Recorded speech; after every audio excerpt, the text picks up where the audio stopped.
We are staying with the traffic gridlock along the Lagos-Ibadan Expressway, where motorists and commuters plying the highway have continued to experience difficulties moving to their respective destinations. The traffic is experienced outward and inward Lagos and Berger environs. The Ministry of Works and Housing has failed to deliver the Lagos-Ibadan Expressway project in record time, leaving motorists and commuters to undergo untold hardship. Most of the commuters we spoke with said the hike in fares is negatively affecting their cost of living, particularly now that the fuel subsidy is gone and the price of fuel increasing by 300%. Now, the 4-kilometre trip from Alausa in Ikeja to Berger costs 500 naira. It's today that I decided to come to Berger because I just have to go to Redeem Camp today.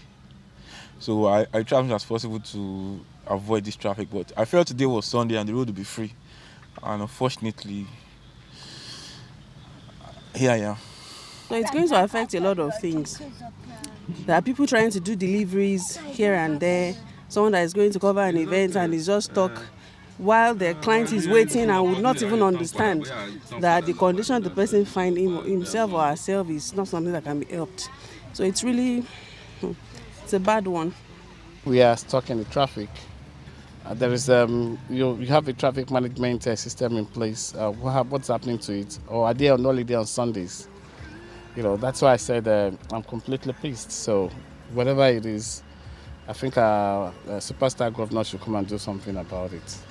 And quite good roads in Lagos, but bad traffic management. That's it. And can you imagine if one is going about his daily activities and you're stuck in within the traffic, for good 3 hours, he just pull off his shirt now, heat everywhere. So that's all I just want to say. Joining me to talk more on the Lagos-Ibadan Expressway traffic is Federal Controller of Works, Lagos State, Ikeja. Thank you for joining us on TVC News at 1. Well, where exactly are we on the road construction? The former minister had promised completion by the end of May, or is it June? But then, what went wrong with the delivery date? Good afternoon, and thank you for having me. Like I granted in the last interview, that you will agree with me that this last section is the most critical section of the construction. We had envisaged that it will be very difficult to maneuver this area, but it's a job we have to do. And then all hands have been on deck ever since to ensure the timely delivery of the projects. It is the same road that we're constructing that we're managing traffic to go by.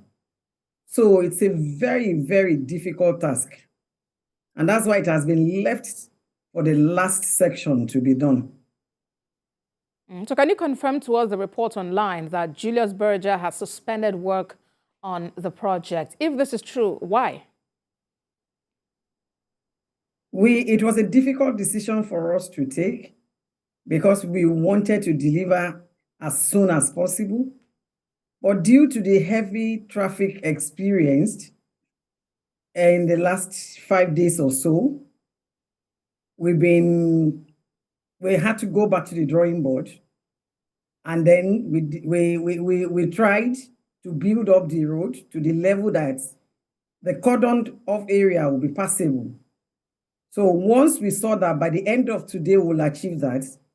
So we decided to open it so that there will be more travel ways for motorists, especially considering the time that we are in, that we are about to enter into this festive medial period.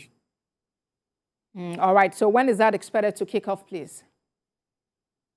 It's expected to kick off by tomorrow morning, and then it will last till Sunday night.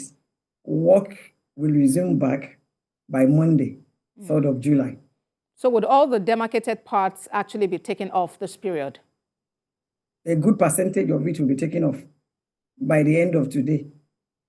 All right. Engineer Ikeja, I'm curious. Do you think the absence of a substantive minister is a factor for the slow pace of work on this road? at all, at all. We're civil servants. We've been saddled with that responsibility, and we have been doing that. So, There's a sitting panel. yeah, you may All please the go ahead. directors are functioning. The controller is on seat. All the engineers, all hands are on deck. The contractor is on site. Money is not an issue here. So the ministry is rolling. All right. So what should motorists and commuters expect going forward? During this Eid period, they should expect more areas to commute on.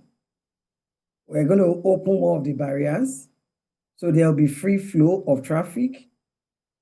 But without their cooperation with the traffic managers, we may still experience what we are experiencing now. So commuters should learn to be patient with one another, obey traffic managers. There is no other way to that. The traffic managers have been engaged and are saddled with that responsibility to manage traffic.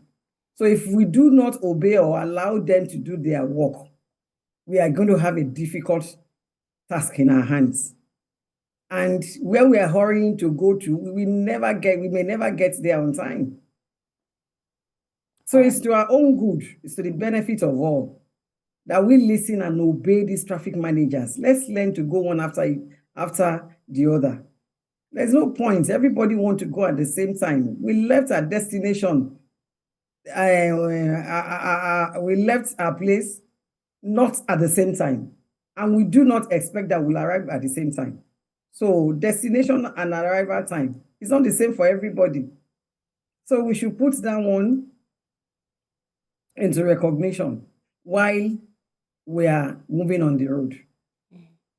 All right, then. It's been great speaking with you. Federal Controller of Works, Lagos State, Ikeja. Thank you for talking to us on TVC News at 1. Thank you for having me. Thank you and God bless.